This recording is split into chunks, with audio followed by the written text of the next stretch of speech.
그런데 이것이 재료가 콘크리트로만 구성이 되면, 콘크리트로만 구성된 보라면 요 인장 쪽에, 아래쪽에 균열이 쉽게 발생이 될 수가 있다는 거죠. 콘크리트가 압축에는 강한데 인장에는 굉장히 취약하니까요. 따라서 이런 균열을 예방하기 위해서 린펄스 보강을 하는데, 린펄스, 자, 요 인장 쪽에만 보강을 하면 그만이다, 이런 내용이죠. 철근 콘크리트 보는 요 인장 쪽에만 주철근을 배근하면 된다라고 해서 인장 주철근만 배근된 시스템을 홑 단자를 써서 한자식 표현으로 단철근보다라고 부른다고 했습니다. 단철근보. 이 근이 철근의 의미니까 이 철자를 빼고 단근보 이렇게 부르기도 합니다. 네. 그런데 실제 구조물은 이 단철근보만으로 구성된 게 아니고, 이 압축 쪽에도 어떤 필요에 의해서 철근들을 배근한다는 얘기죠. 압축 쪽에 철근을 배근을 한다.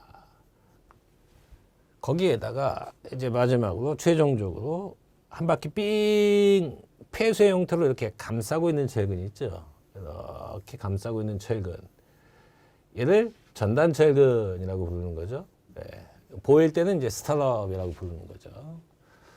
그러면 지금 요점이 뭐냐면 인장 주철근 뿐만 아니라, 얘는 반드시 있는 거죠. 뿐만 아니라 압축 철근도 같이 배근된 볼을 복철근보다라고 이야기하는 거죠.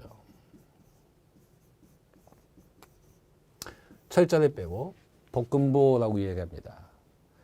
그럼 이 복철근보로 대부분 만드는데, 그렇게 만드는 이유, 시공하는 이유가 무엇이냐라고 물어보면, 자, 첫 번째, 이게 있는 게 튼튼할까요? 없는 게 튼튼할까요? 당연히 있는 게 튼튼하겠죠. 그렇죠?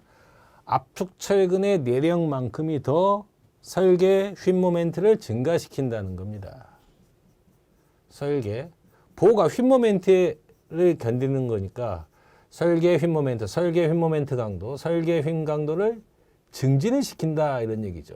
이게 없는 것보다 있는 거 당연히 증진이 될 겁니다. 그렇죠? 실제적으로 어떤 숫자를 넣어서 계산을 해보면 아주 크게 늘어나진 않아요.